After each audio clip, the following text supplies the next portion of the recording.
Hi, want to know how to apply face beauty filter when taking a selfie on your Samsung Galaxy S24 FE? So, as a first step, let me show you what is a beauty filter. I have these two photos in my gallery of myself, and if we will take a look like this, there's no difference.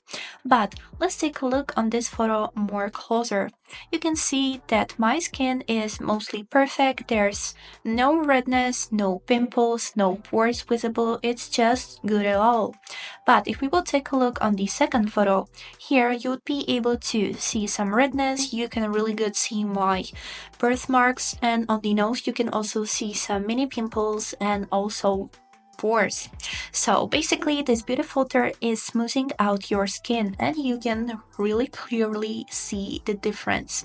Now let me show you how to turn it on. As a first step, open basic camera on your phone and then click on this icon at the right upper corner. Here we would need to switch to this tab which is named Face, and here click on this button to turn on the beauty filter. And here you got it, the smoothness.